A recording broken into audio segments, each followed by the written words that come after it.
Mason Mount alami cedera di timnas Inggris. Musim ini bisa dikatakan menjadi musim yang indah bagi Mason Mount. Sang pemuda menjadi pemain andalan di skuad Chelsea karena performanya yang di atas rata-rata. Mason Mount dipanggil Gareth Southgate ke timnas Inggris. Ia kemudian memperkuat The Three Lions di kualifikasi Piala Dunia 2022. Namun, kini ada kabar buruk bagi Chelsea. Sang gelandang dikabarkan mengalami cedera baru-baru ini. Mason Mount mengalami cedera di sesi latihan timnas Inggris baru-baru ini. Tetapi dalam laporan itu tidak menjelaskan secara spesifik cedera apa yang menimpa Mason Mount. Namun sang pemain dikabarkan mengalami cedera ringan. Dan Mason Mount bakal diragukan bisa memperkuat Chelsea di akhir pekan nanti. The Blues dijadwalkan akan berhadapan dengan West Bromwich pada akhir pekan nanti. Joachim Löw terang-terangan sesalkan kegagalan Timo Werner mencetakkan gol.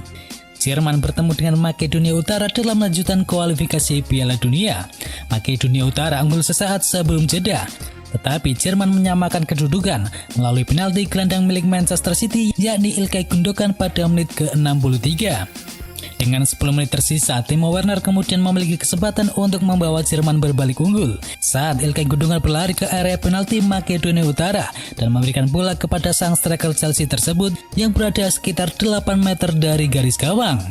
Namun, mantan penyerang RB Leipzig seharga 900 miliar tersebut secara mengejutkan gagal menendang bola dengan baik yang membuat bola akhirnya meleset ke samping dari gawang. Nahasnya Makedonia Utara kemudian mencetakkan gol kemenangan di menit ke-85. Joachim Löw tidak kuasa menyembunyikan rasa frustasinya atas kegagalan Timo Werner mencetakkan gol. Jerman harus kalah dengan skor 2-1 atas Makedonia Utara. Joachim Löw berpendapat bahwa dia harusnya bisa mengeksekusi bola tersebut, tapi dia tidak bisa menendang bola dengan baik. Jika dia bisa menendang bola dengan baik, itu seharusnya bisa menjadi gol untuk Jerman. Tak terima Inggris tersingkir, gelandang Liverpool mengamuk ke pemain lawan. Gelandang milik Liverpool yakni Curtis Jones memiliki hari yang kurang baik untuk timnas Inggris U21. Sebenarnya dia berhasil mencetakkan gol, tetapi kemudian ia dikeluarkan dari lapangan saat melawan Kroasia U21 di kejuaraan Euro U21 setelah ia mengamuk ke pemain lawan usai pertandingan. Meski menang 2-1, timnas Inggris U21 tetap tersingkir dari fase grup karena mereka sejatinya harus menang dengan skor 2-0 atas Kroasia U21 untuk maju ke fase gugur. Kejadian itu terjadi saat para pemain dan staf Kroasia merayakan kelolosan mereka pasca pertandingan usai. Ejekan mereka menghasut Curtis Jones yang kehilangan ketenangan dan dia akhirnya terlibat pertikaian dengan bek kiri mereka yakni Domagoj Bradaric. Berbicara setelah pertandingan, manajer U21 yakni Edi Bodrit mengatakan kemarahan para pemainnya berkobar karena provokasi dari lawan. Liverpool diminta tak ragu untuk permanenkan Ozan Kabak. Pesepak bola legendaris Liga Jerman yakni Guido Schaefer menyarankan agar Liverpool mempermanenkan Ozan Kabak. Pasalnya menurut Schaefer, Kabak terbukti mampu menunjukkan dirinya memiliki kualitas bermain bersama Liverpool dan memiliki harga jual yang cukup terjangkau. Diketahui Ozan Kabak sendiri memang resmi bergabung dengan Liverpool pada bursa transfer musim dingin yang lalu dengan status pinjaman hingga akhir musim ini. Pada awalnya Kabak memang diragukan bisa menjadi solusi terhadap masalah lini pertahanan mereka. Terlebih di beberapa pertandingan awal bersama Liverpool, Ozan Kabak tampil tidak terlalu mengesankan. Akan tetapi dalam beberapa pertandingan terakhir, Ozan Kabak mulai menunjukkan performa yang menjanjikan. Melihat performa Kabak mulai mengalami peningkatan, membuat Schaefer pun menyarankan agar Liverpool segera mempermanenkannya. Terlebih dengan nilai jual Kabak yang hanya sebesar 25 juta euro saja, membuat Schaefer menilai pemain asal Turki itu bisa menjadi rekrutan yang sangat positif. Toni Kroos kecam pemilihan Qatar sebagai tuan rumah Piala Dunia 2022. Pemilihan Qatar sebagai tuan rumah Piala Dunia 2022 itu mendapat sorotan tajam sekarang ini sebab ada laporan yang mengerikan terkait persiapan negara itu untuk menjamu tim-tim dan fans dari seluruh dunia. Menurut laporan dari Guardian, Qatar memperlakukan para pekerja yang mempersiapkan sarana dan prasarana turnamen itu dengan sangat tidak layak. Ada banyak pelanggaran hak asasi manusia yang terjadi. Bahkan sejak mempersiapkan diri sebagai tuan rumah 11 tahun yang lalu, banyak pekerja khususnya dari para imigran yang meninggal dunia. Laporan itu mengklaim ada lebih dari 6.500 pekerja meninggal dunia. Sejak munculnya laporan tersebut, banyak protes diarahkan kepada pihak Qatar. Beberapa negara juga ikut menggelar aksi protes tersebut. Salah satunya adalah dari Jerman.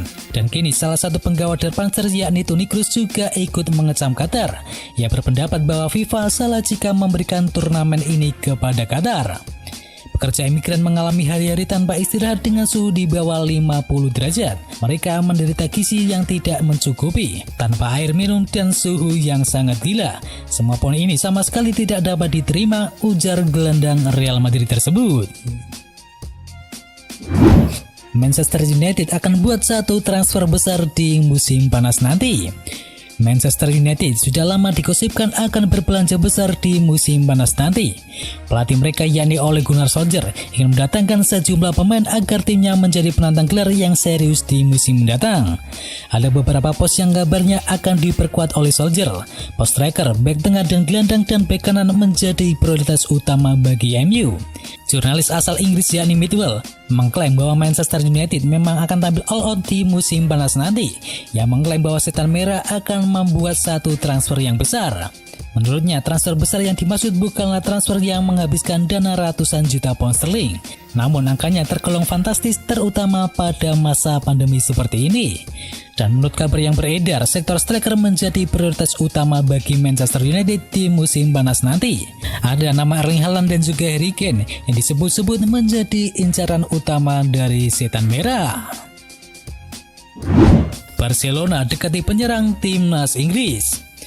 Penyerang timnas Inggris yakni Harry Kane terus-menerus dirumorkan bakal menjalani musim terakhirnya di London Utara pada musim 2020-2021 ini. Alasannya dirinya dianggap ingin mencari klub yang menjamin trofi. Maka dari itu Harry Kane mulai diprediksi mempunyai peluang besar untuk hengkang dari The Lilywhits di akhir musim nanti. Terlebih jika Tottenham Hotspur benar-benar akan gagal menembus zona Liga Champions. Bahkan menurut laporan dari Express Football, Barcelona dikabarkan sudah menjadi salah satu klub yang telah melakukan kontak dengan penyerang asal Inggris tersebut guna membicarakan potensinya hijrah ke Camp Nou nantinya. Rumor bloggeran untuk berusaha memboyong Harry Kane sepertinya tak terdengar mengejutkan, mengingat sampai saat ini klub asuhan Ronald Koeman masih gencar mencari suksesor bagi Luis Suarez yang telah meninggalkan Barcelona pada jendela bursa transfer musim panas yang lalu. Melihat Harry Kane yang masih berada dalam kondisi terbaiknya dan baru menginjak 27 tahun, itu membuat klub peraih 5 gelar Liga Champions tersebut akhirnya kepincut untuk segera menggunakan jasanya. AC Milan dekati gelandang asal Jerman. Rossoneri sedang berupaya untuk memperbaiki kualitas timnya, tetapi tanpa mengeluarkan uang yang cukup banyak. Dan salah satu caranya adalah membidik para pemain yang bebas transfer. Dikutip dari Milan News, sejumlah pemain mulai didekati oleh Maldini. Salah satunya adalah gelandang milik PSG yakni Julian Draxler yang kontraknya akan habis pada Juni 2021 nanti. PSG kemungkinan besar tidak akan memperpanjang kontrak dari Julian Draxler sebab dia tidak masuk dalam rencana sang pelatih yakni Mauricio Pochettino. PSG akan melepas pemain asal Jerman itu pada akhir musim nanti dan AC Milan memperhatikan dengan serius situasi yang terjadi pada Julian Draxler. Mereka yakin pemain berusia 27 tahun tersebut bakal menjadi figur penting bagi AC Milan. Dia bisa saja bersaing dengan Hakan Çalhanoğlu untuk peran sebagai playmaker. Julian dirasa bakal sangat cocok dengan skema bermain milik Stefano Pioli di AC Milan. Selain bisa bermain sebagai playmaker, Julian juga bisa bermain pada hampir semua posisi di lini serang pada formasi 4-2-3-1 yang mulai diterapkan oleh Stefano Pioli untuk AC Milan mulai musim kali ini. Inter Milan incar Shkodran Mustafi dari Schalke. Inter Milan kabarnya ingin mendatangkan bek yang baru pada musim panas nanti. Dan Tuttosport melaporkan kalau Nerazzurri tengah memantau bek tengah yang berstatus sebagai bebas transfer. Dan salah satu nama yang ingin didatangkan oleh Inter Milan adalah bek asal Jerman yakni Shkodran Mustafi. Mantan pemain Valencia tersebut menekan kontrak berdurasi 6 bulan di Schalke. Mustafi datang ke klub tersebut untuk menggantikan Ozan Kabak yang pindah ke Liverpool. Diberitakan sang pelatih Inter Milan yakni Antonio Conte sudah ingin mendatangkan Mustafi sejak Januari yang lalu. Dan dengan kemungkinan besar Schalke bakal terdegradasi di musim kali ini, serta kontrak Mustafi yang bakal segera habis, maka Inter Milan punya kans besar untuk mendapatkan jasa Mustafi di musim panas nanti. Sampai sejauh ini Mustafi sudah mencatatkan 6 penampilan bersama Schalke.